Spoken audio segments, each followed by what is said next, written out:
Today I want to show you how you can do a simple read aloud with your child, and you can ask them questions and get them making predictions and making inferences to get them thinking about the book more than just reading with them, because reading is thinking. So today I'm going to read the book Corduroy, and I'm going to model for you what it would be like if you were reading with your child and some of the questions that you can ask. So Corduroy. Stories and Pictures by Don Freeman. Corduroy is a bear who once lived in the toy department of a big store. Day after day, he waited with all of the other animals and dolls for somebody to come along and take him home. The store was always filled with shoppers buying all sorts of things, but no one ever seemed to want a small bear in green overalls. Then, one morning, a little girl stopped and looked straight into Corduroy's bright eyes. "Oh, Mommy," she said, "look! There's the very bear I've always wanted." "Not today, dear," her mother sighed. "I've spent too much money already. Besides, he doesn't look new. He's lost the button to one of his shoulder straps." Corduroy watched them sadly as they walked away. "I didn't know I had lost a button," he said to himself. "Tonight I'll go and see if I can find it." Right here would be a good time to stop, and you can ask your child, where do you think he's going to go look for it?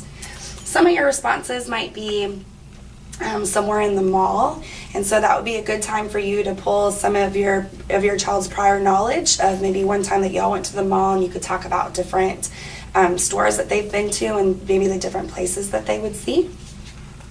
So they might say he might be in a toy store. He might go look for in a toy store, or maybe he went to the food court and he's going to look there. We'll see.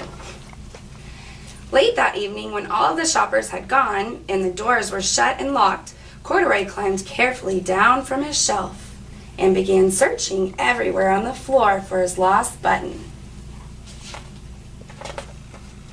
Suddenly, he felt the floor moving under him. Quite by accident, he stepped onto an escalator and up he went. Could this be a mountain, he wondered? I think I've always wanted to climb a mountain. I would ask my child, I would say, why do you think he thinks the escalator is a mountain?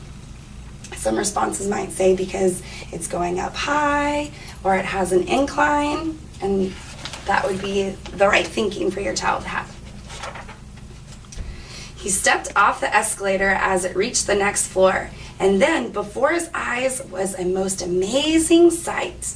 Tables and chairs and lamps and sofas and rows of beds. "This must be a palace," Corduroy gasped. "I guess I've always wanted to live in a palace." This is a valuable time where you can ask your child a vocabulary question. Say, do you know what a palace is?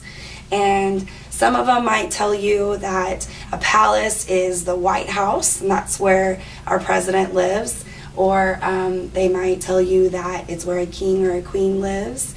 And you can talk about that a palace is a big, fancy house with lots of different furniture in it, and it usually is where somebody rich would live. He wandered around admiring the furniture. "This must be a bed," he said. "I've always wanted to sleep in a bed." And up he crawled into a large, thick mattress. All at once he saw something small and round. "Why, here's my button," he cried, and he tried to pick it up. But like all the other buttons on the mattress, it was tied down tight. He yanked and pulled with both paws until pop! Off came the button, and off the mattress Corduroy toppled. Bang! Into a tall floor lamp. Over it fell with a crash. Corduroy didn't know it, but there was someone else awake in the store. The night watchman was going his rounds on the floor above. When he heard the crash, he came dashing down the escalator. "Now who in the world would do that?" he exclaimed. "Somebody must be hiding here." This is a good time to stop and have your child make a prediction. You could ask, where do you think Corduroy is going to hide? They might say under the bed, or maybe under the lamp. We'll have to see. He flashed his light under and over sofas and beds until he came to the biggest bed of all. And there he saw 2 fuzzy brown ears sticking up from under the cover. "Hello," he said. "How did you get upstairs?" You can also talk about how the character would be feeling. And you could ask, how do you think Corduroy is feeling right now? Might be feeling scared or in trouble. The watchman tucked Corduroy under his arm and carried him down the escalator and sat him on the shelf in the toy department with all the other animals and dolls. Corduroy was just waking up when the first customers came into the store in the morning. And there, looking at him with a wide, warm smile, was the same little girl he had seen only the day before. "I'm Lisa," she said, "and you're going to be my very own bear. Last night I counted what I saved in my piggy bank, and my mother said I could bring you home."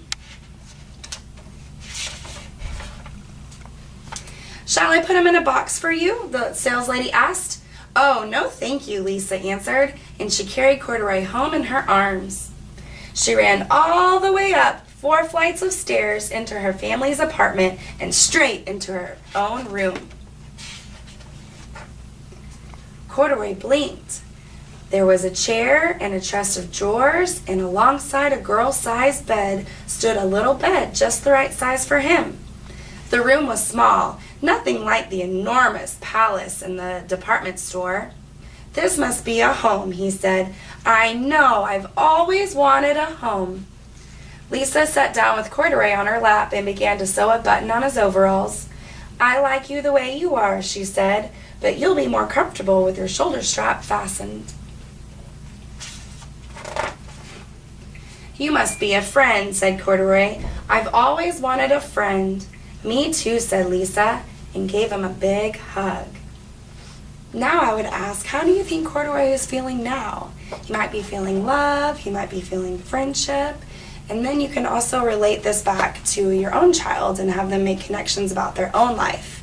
So you could ask them, what does the story make you think of? Was there a time that you really wanted something and you had to save your money and so mommy and daddy could go and until you could go and buy it? Or maybe it makes you think of a time that you made a new friend, or you got a new toy and the new toy made you feel love and friendship as well.